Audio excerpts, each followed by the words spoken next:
Hey everybody, it's Buckeye Boggs from the OHIO podcast back with another video for you today. And today we're going to take a look at Tony Alford, which former Ohio State running backs coach, now the running backs coach for the team up north, versus Ohio State's new running back coach, Carlos Locklyn. He likes to be called Coach Lock. That's what we're going to call the man, Coach Lock, Tony Alford. A little side-by-side comparison for all of you. I've spent most of the day today dissecting not only their introductory press conferences at their new schools, but also looking at some statistics that I think you guys are going to find very interesting in this video. So we're going to take a look at Tony Alford in the last 3 years. We're going to take a look at Coach Locke in the last 3 years and do a little side-by-side comparison for you all. Now, keep in mind in this video that there's a couple things that we should take into account. Number one, Tony Alford's been doing this for a lot longer than Coach Locke has, okay? He's coached at Notre Dame, Ohio State, and now this year he'll be coaching for the team up north. Those are the three big powers in the north, and he's going to be the running backs coach for all three. So that's impressive, okay? Beside the point that he went to the team up north, and I don't like that, and it's upsetting. It is what it is, okay? And he has coached at the three big schools here and up north, and so that's impressive. However, the rise that Coach Locke has had from volunteer coach in Memphis to Western Kentucky to Oregon to Ohio State is also incredibly impressive in its own right as well. But let's go ahead and dive into a little bit of their introductory press conferences because they were asked very similar questions a couple times, and I want to compare how they answered these similar questions. Now, I gotta say, guys, up there in Ann Arbor, what is up with your audio and visual um, medium? It is terrible. Like, it is really, really bad. You guys can do better than that, man. You just won a national championship. Act like it, guys. It's really bad. All right, first question here. Why did you leave your former school to come to your current school? So for, again, Tony Alford, why he left Ohio State for the team up north, why did he leave for a rival? And for Coach Locke, why'd you leave Oregon, the West Coast, to come to Ohio State? So a little Big Ten on Big Ten crime here now as well. That's the question. Here's their answers. Let's start with Coach Tony Alford first. I just thought it was a great opportunity for me, and for my growth and professional growth and things of that nature. I thought it was a great opportunity, and I have so much respect for Sharon, and have known him for quite a while. And I just thought it was time. Might have been time for both parties, I don't know, but I just thought it was time. It was a good opportunity. So he wanted to improve his own self, and he thought it was time, and maybe time for both, and he respected Sharon more. That was his reasoning, okay? Now let's listen to the reason Coach Locke gave on why he left Oregon for Ohio State. Actually, no, it was a couple other places had reached out earlier, and those things didn't come to play. I actually was getting up out of bed and I was heading to go work out, and I got a text, and I shook my wife. I like, look at this. She's like, I don't know who that is. Let me get my glasses. So I was excited, and man, I had like this like a kid on Christmas. I'm like, okay, well, I wonder what does he want. It was a pretty exciting text. Then when I called him and just to talk to him, man, I was pretty excited. It doesn't change the thing for me. This is a great place. Oregon was a great place too. But guess what? Whatever I put on, I know what I'm going to represent. For me, I know who put me here. I know I represent something higher. Like I told you, I know what my purpose is. My purpose is supporting the people. So whatever logo I have on, I'm still going to be doing the same thing. So this is a great logo. But I wear another logo every day. It's a cross I see around my neck. I know what I represent. So that's the greatest logo I could ever wear. So it don't matter what other logo I have on. I got that one on. I'm going to go into any house and be able to recruit. Okay, big difference between the two, right? So Tony Alford, very self-centered, improved my career. Um, uh, I admire Sharon Moore, me, I.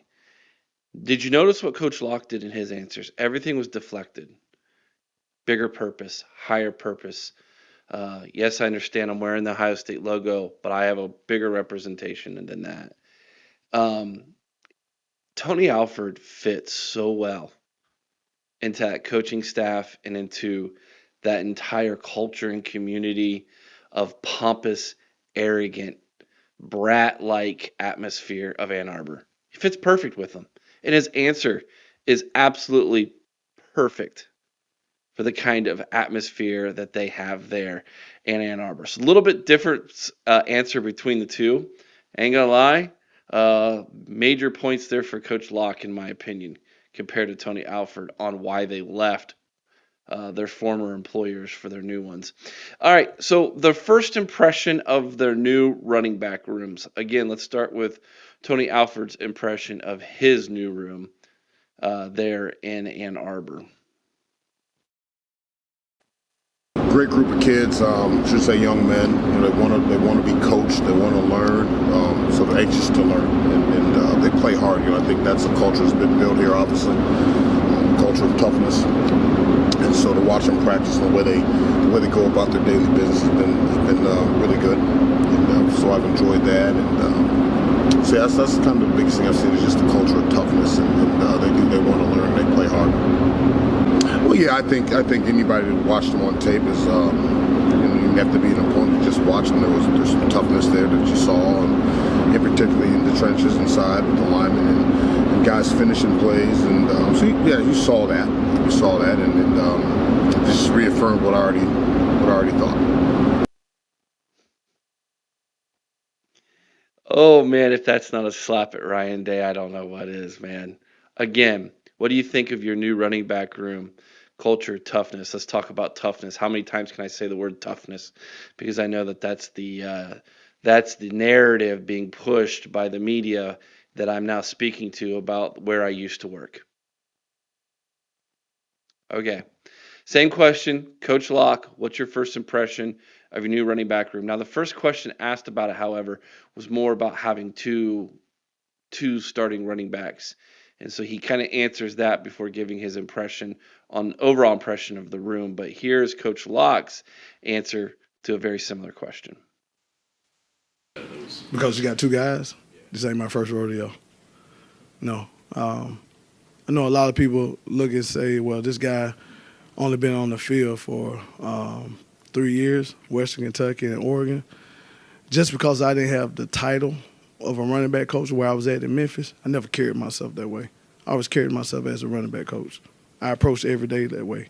So at Memphis, we had Darrell Henderson, Patrick Taylor, Tony Pollard, Kenny Gainwell, Antonio Gibson. I've seen talented backs, and I've seen them be able to function with one another. So I hear that all the time about, well, this ain't my first rodeo. Same thing out there at Oregon. We had Bucky Irvin, Noah Whittington, Jordan James. You go look at their numbers, they all function well together. We learn how to play as one. So this ain't my first rodeo. So, and plus I know those two kids because I recruited them when they was in high school. So I'm up for the challenge and the responsibility of it. Well, I broke down, me being a guy that loves the running back position, I already broke those kids down because I recruited them out of high school. Q is from where I'm from in Montgomery. I was one of the first guys to offer him. Just watching him, great contact balance, creative runner, great hands. And Trey, I recruited him out of Virginia. Exceptional short area burst and quickness and things that I'm going to help him get better on. And then I recruited James Peoples out of San Antonio, Texas. I knew what he was going to be.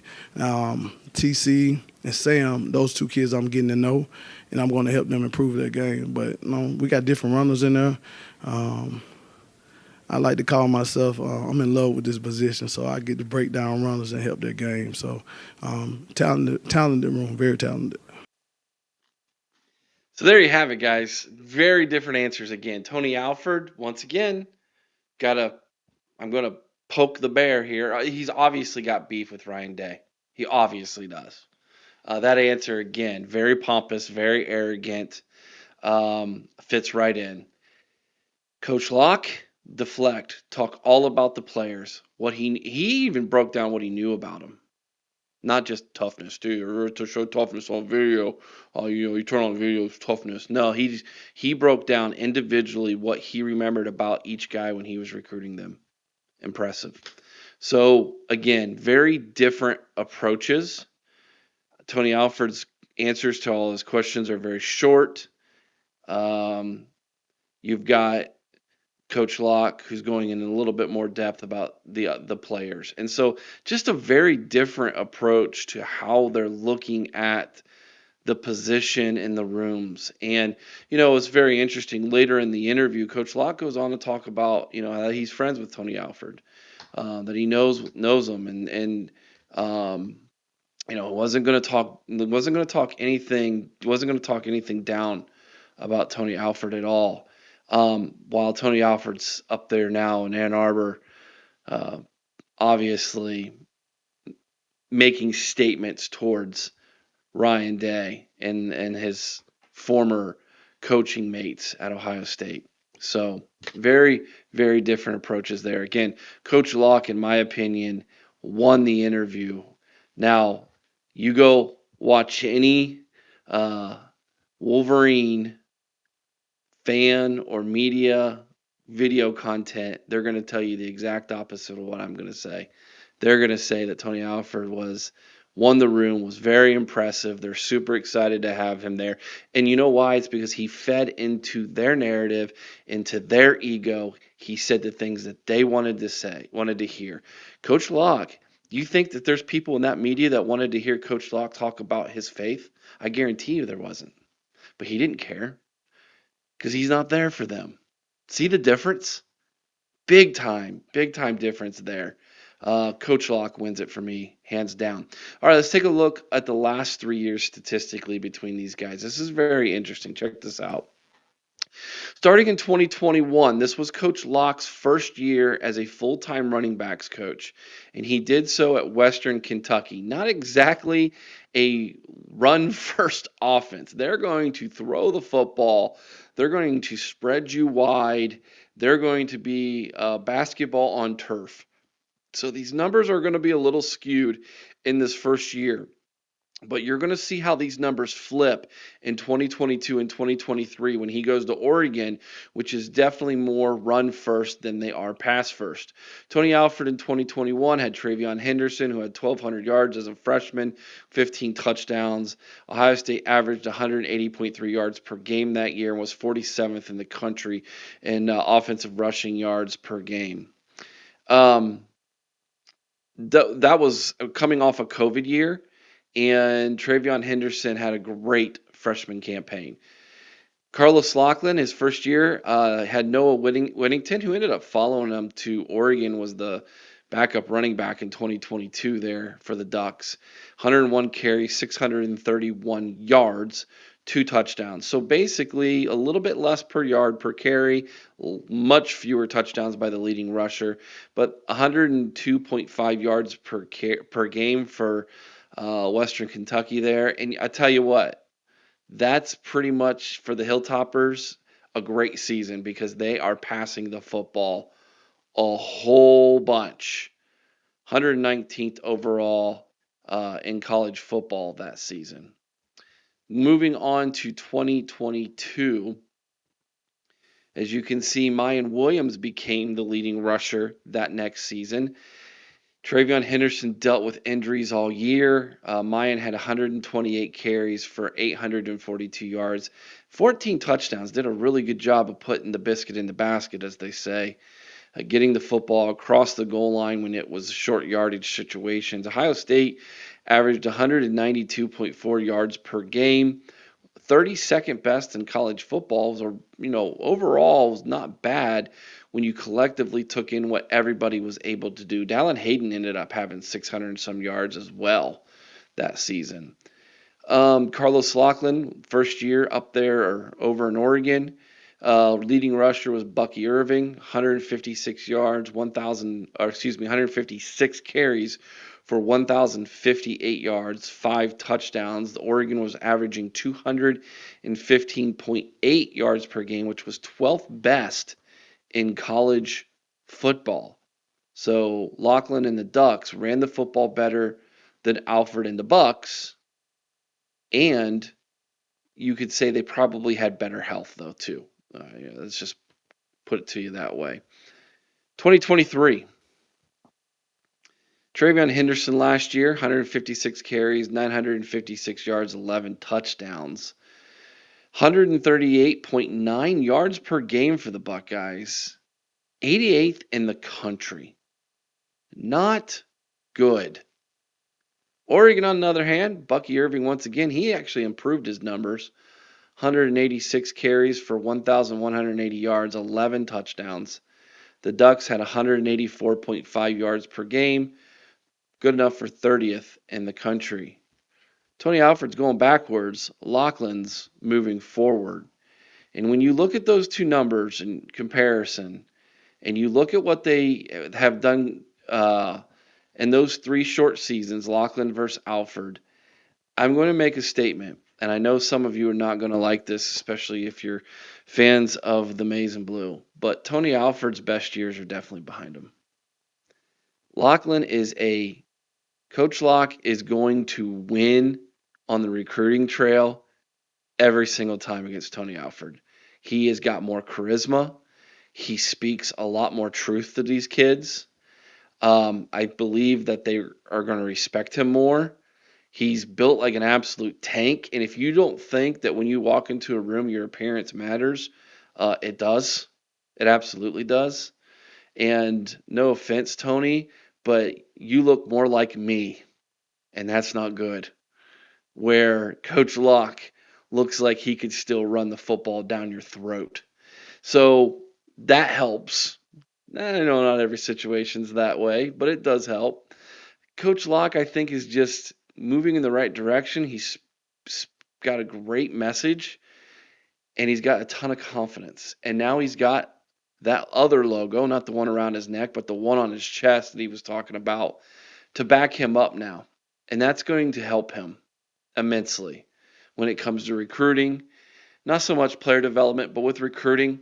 But outside of that, I think Ohio State won here. I think they upgraded. And I know you're not going to want to hear that if you're from the state up north and you think I've just got sour grapes. And I'm not going to lie, I do a little bit. I don't like seeing someone leave here and go there. But when you compare the two, I'm not so sad about it now. He's your problem. Good luck. Good luck with that. You're going to love him. He's going to fit right in. He's arrogant. He's pompous. You're going to love him. He's just like you.